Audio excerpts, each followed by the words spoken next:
You know what, Mr. Chair? I'll give you an explanation bakit ninyo tinanggal.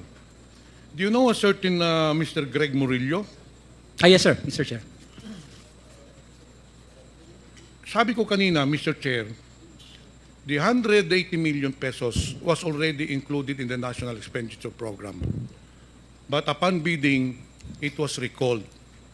But prior to the bidding, this Mr. Greg Murillo, who's a close friend of Mr. Dinsing, called me. At itong sinabi niya, kamusta po kayo, Congressman? Sabi ko, mabuti naman. Congressman, meron po lang kayong budget na 170 million pesos para sa district mo. O sabi ko, yun nga, naka-schedule na for bidding. In fact, binibidding na yata. Sir, pwede daw muna, mag-usap daw muna kayo ni Mr. Dinsing.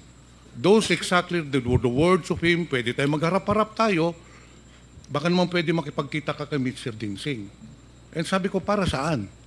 Alam mo na, may pag-uusapan kayo. Right there and then, I already knew anong pag-uusapan.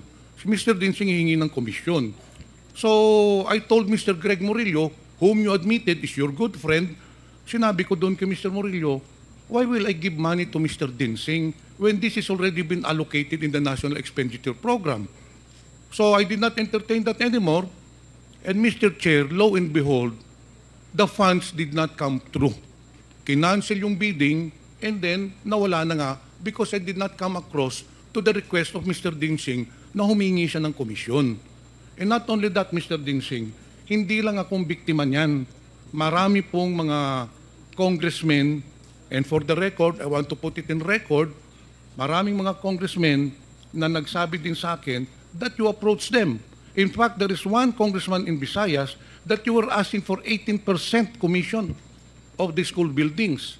Kasi ikaw nga ang nagdidesisyon kung sinong bibigyan, sino ang tatanggalan. In fact, it is on record. You just said kanina na ikaw ang nagdesisyon kung sinong tatanggalan, sinong bibigyan.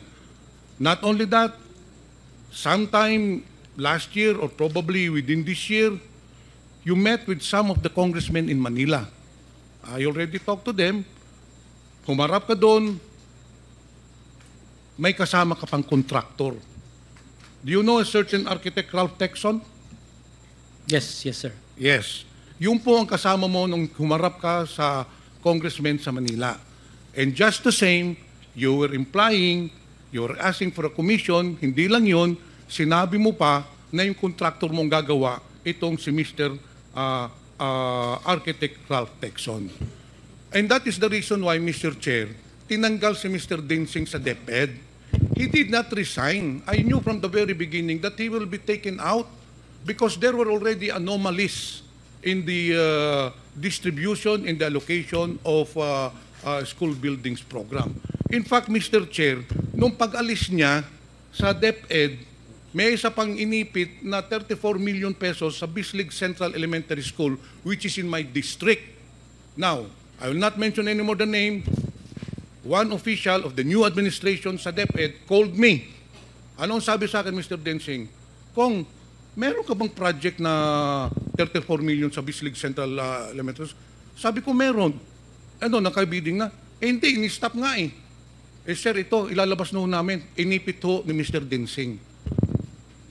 And that is the reason why, Mr. Chair, this person was taken out of DepEd because of his anomalous practices in DepEd. Yun po ang katotohanan niyan. Nakiusap ka pa na ma-retain ka pero hindi na tinanggap ni Senator Sani Angara, and that's good for DepEd because you have been doing the rounds para ka nang nagbebenta ng isda. Inaalok mo sa lahat ng congressmen ang allocation ng school buildings asking for a commission. Mr. Chair, may I now respond? Yes, please. Well, first of all, it's a blatant lie asking for commission. It is the very reason I'm process-oriented. Sasabihin mo, Mr. Chair, process-oriented po ako, Mr. ang mga Chair. congressmen, gusto mo mag-executive session tayo, ipapakita ko sa iyo mga congressmen. Sige, wala akong nakausap. Yung sa Manila nyo, I was never with the architect Texon. Order, please. 1 minute suspension is declared by the chair.